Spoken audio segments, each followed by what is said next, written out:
Hey, it's Gary D. Hart with Insightful Accountant, and we are here at GrowCon 2025 in lovely Provo, Utah. It's finally, the sun's finally coming out. Not sure if we can see that in the background or not, but glad to see some sun. It's been a little rainy. But I'm here at the, sorry, I got to read it.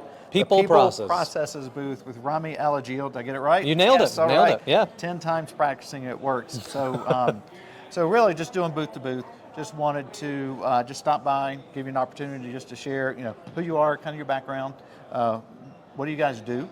Why should the accounting professionals care? The ones who are here, why should they stop by? The ones who hear this or listen to it, why should they call you or visit your website, right? You got it. And then if there is anything for their customers, touch on that as well. That's the key. Yeah. So what do you and what do you guys do? So I founded People Processes 15 years ago. We're an HR outsourcing organization for the broad strokes. Okay. But that means we provide an entire HR department dedicated to companies all across the U.S. Okay. So we're in all 50 states.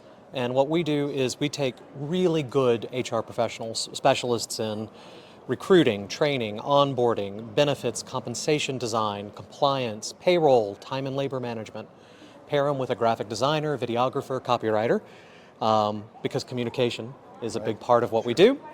Put them under an HR business partner, that's someone with a lot of HR experience, and that becomes the client's HR manager. We go in there, we audit, we make a plan, we execute the strategies to help them scale and grow those people operations. Okay.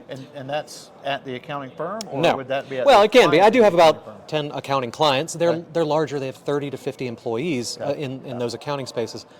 Doesn't mean that I can't work with smaller ones, accountants. But what we're doing here is our number one way of growth is referral from their business professionals. Makes sense. Business attorneys in mergers and acquisitions, and CFOs, fractional CFOs, CPAs, and bookkeepers. Okay. Those people see what's going on, and while we know the difference between HR and finance, a lot of business owners don't. Most of them did not get into business to deal with yeah, HR. Yeah, it's the best part, I Right. mean, all the Exactly. who wants it? Yeah, I also, when I was 13, I dressed up with a clipboard and a nerdy hat and said I want to be in HR. Can't wait to fire somebody. So that's what we do, and what we find is that their finance professionals often are the ones who are getting questions that they don't want to answer. Maybe they do payroll at a small scale, but the company starts scaling up and we're getting into very timely, complex needs that need real action, multi-state compliance, or they're having trouble broader with recruiting, turnover, retention, benefits and compensation design. They're asking the accountant, how much should I pay this new guy? Right. I don't know. We do variable compensation design, benchmarking. We figure out profit sharing as a recruitment and retention strategy.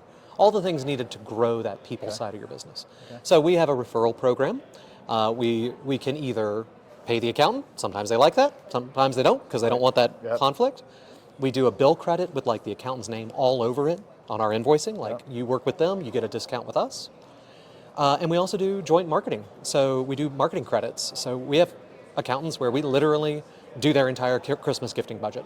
Oh, wow. We just take care of it because that's how they feel comfortable giving back to their clients without coming back. I'm not getting paid for you by you. That's great. But once you work with us on a group or two, you'll realize that hey, this can fit in pretty much every group that has employees, and can really help them scale and grow and make the financial professional look really good because you have deep insight into labor, which is often the largest cost on their books. Right. Okay.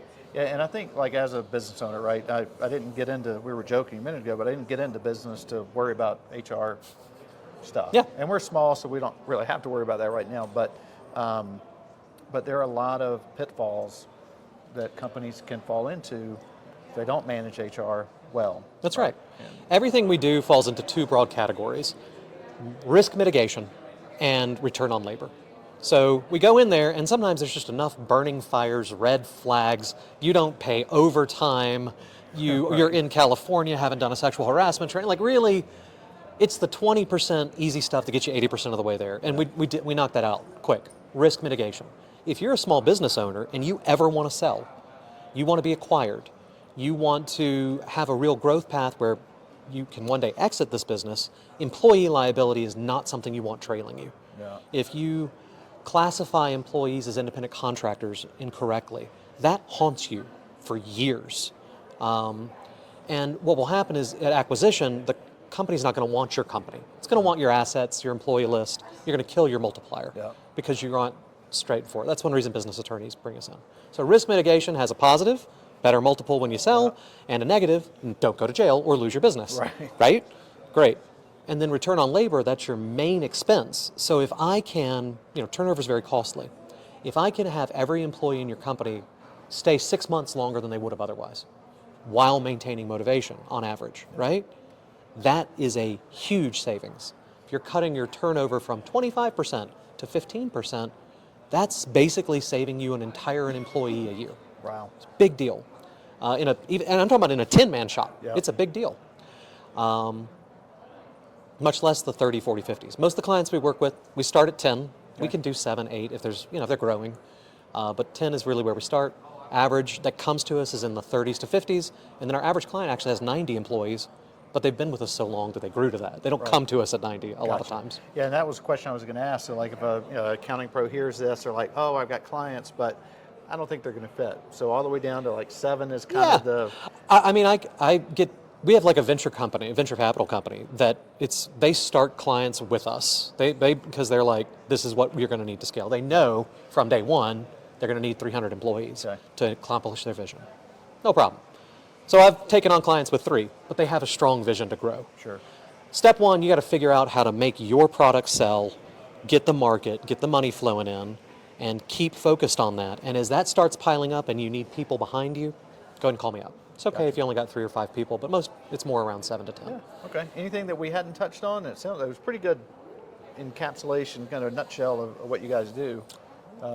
Even if you don't have a client right in mind right now, I would love to hear from them. I meet with every one of our partners. I get to know them. I get to know their business so we can know how to send people back. And also, you never know when that opportunity is going to strike. And so we also provide a ton of supporting material. Information you can share with your clients, co-branded, webinars that you can offer them, discovery questions you can ask during your process, throw in an extra 5 questions to identify additional problems or issues that you can be the solution provider on, and that can deepen your relationship. So even if you're not quite like, oh yeah, I've got this 20-person manufacturing company that would be perfect, I'd love to meet with you, get you on the program, and get you those assets so that when the time comes, we're ready to help. Okay, great. Then people find you how? Peopleprocesses.com. And we also have you can find me on YouTube, People Processes, and Amazon, People Processes, a pretty good book. Any books? Not here, Not but yet? my book, People Processes, was an Amazon #1 bestseller in 2019, Inc.com, top 10 leadership book, and is a very good primer if you want to get an idea of the overall structure of what you can do. It was written mainly, the editors made me pick an audience. It's written for nonprofit. The avatar is a nonprofit executive who wants the board to understand how they're going to scale up their people. So it's very focused on, like, you're a small business owner, you need to understand why this is important and the broad steps of how to get there. Gotcha. And and I'm going to mention this, I don't think you mentioned this while we were recording, but I'm going to mention just your connection with Profit First, because a lot of our audience knows Profit First or is involved in Profit First. So then they know me. Yeah, so I've seen you guys for years. Oh, well, there we go. Yeah, all but right, we work with Profit First. Ron is on our website as a testimonial. We do their HR currently. I hope we still are when this airs. But no, we've been doing it for years. May 6th, That's right. No guarantees. But we love working with Profit First professionals, any finance and professional advisor. So some of these people are coaches. If Ronit sees this, she runs a salon coaching organization that's what she does, and it's partially finance, partially like Finance 101 and how to order hair color and stuff like that. So it's really, if you're the professional and you're going to see these issues, we want to work with you. Perfect. All right. Well, great. Well, thank you so much for your time. Appreciate it, Gary. It's nice to meet you. All right. Thank you.